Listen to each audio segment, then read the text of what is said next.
Go to page 156.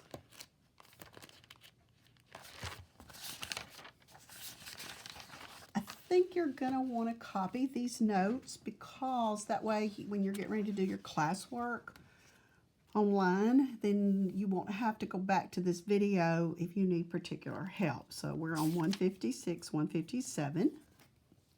This is lesson 77, surface area of pyramids.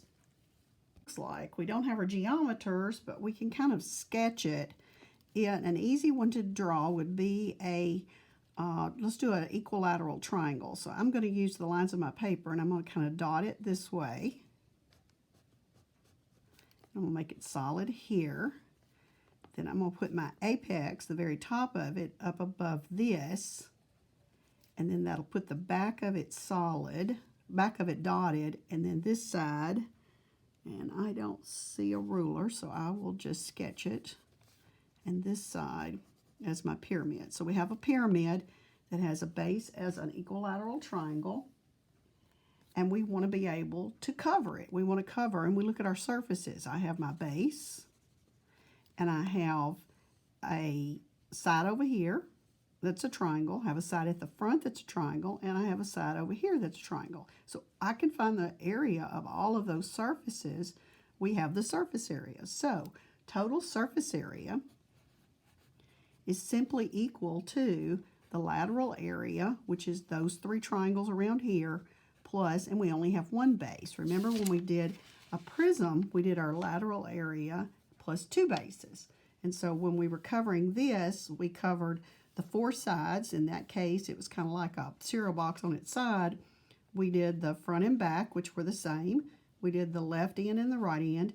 And now we did two bases. Well, we're going to do the same thing. And here they were rectangles. And then here now, our surfaces, our lateral sides, are all triangles. And the one thing you do need to know, we'll have to have some measurements to be able to do that. We'll have to have the the height of the base of the triangle, and we'll want to know the side of our triangle here. So we're going to let the side of our triangle be 12 centimeters, and then that would make that 12 in each of these places. And then we're going to let the height of the triangle be 10 centimeters. Now that'll make it easy to find the area of the base, but now to find the area of the triangles, I'll have to know that slanted height down the side of the pyramid, and that's exactly what it's called, is the slant height. And I'm going to draw it down this side over here, and it's perpendicular. If I draw just one of these surfaces, this would be one of the triangles that is on the sides of the pyramid. Then what I'm doing here, this is my base of that triangle, which is my 12 centimeters.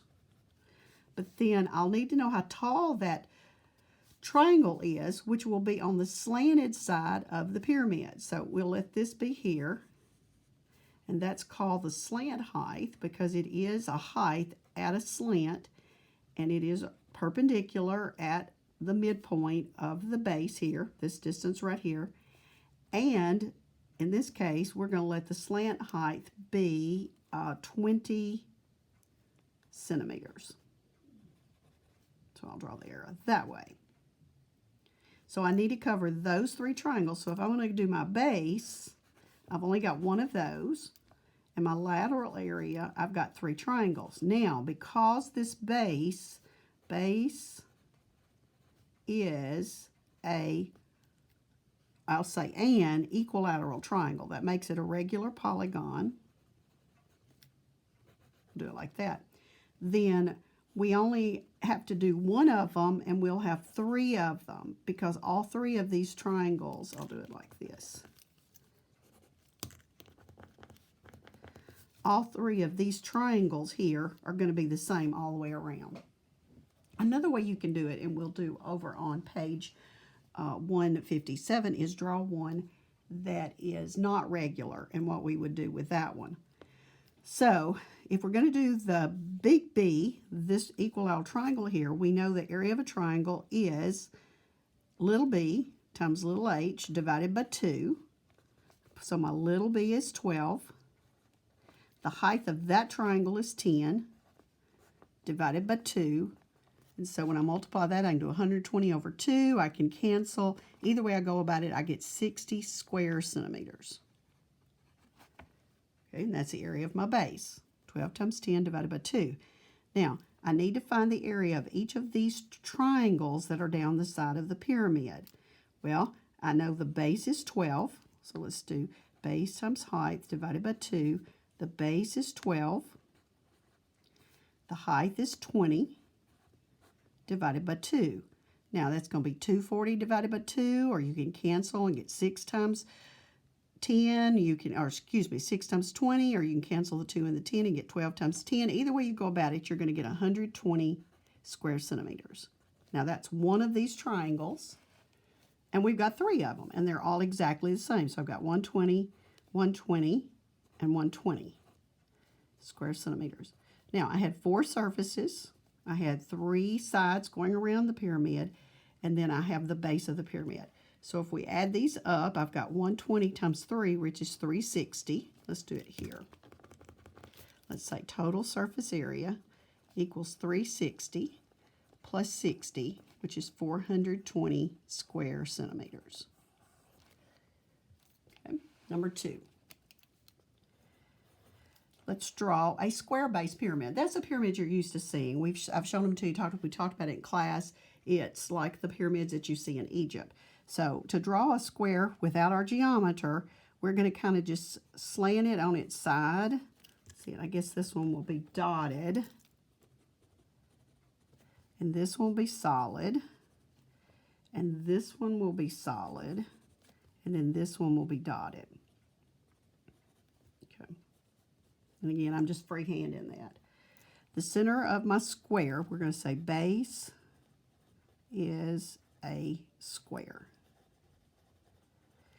So the center of my base is going to be lined up with the apex, and we're going to just go up here and just estimate.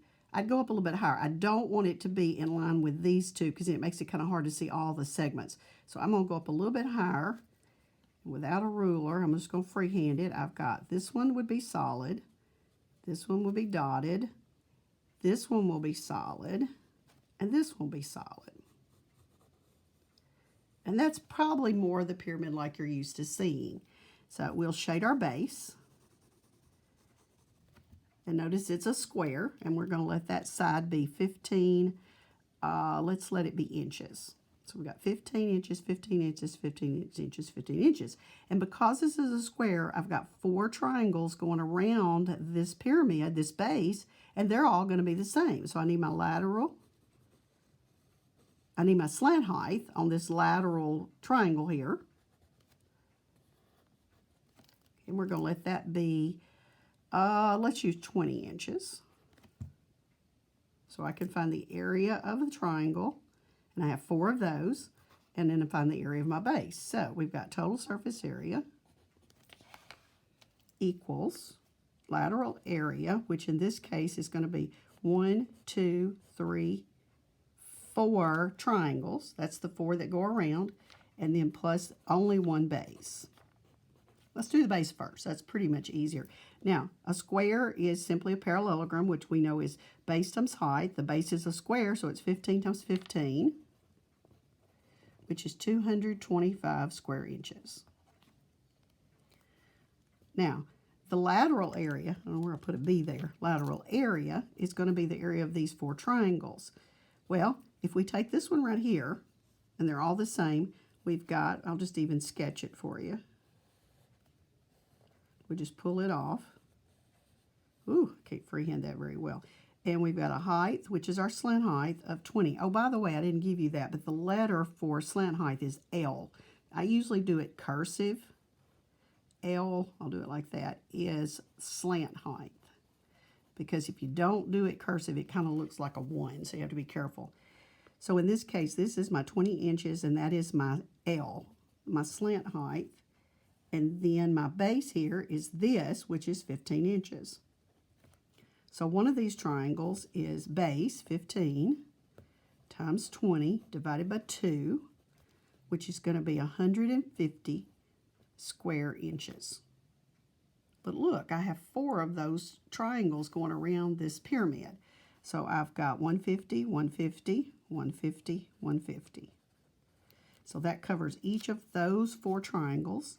And you've got 2 of these make 300, 2 more make 300. So I've got 600 plus 225, which is 825 square inches is my total surface area.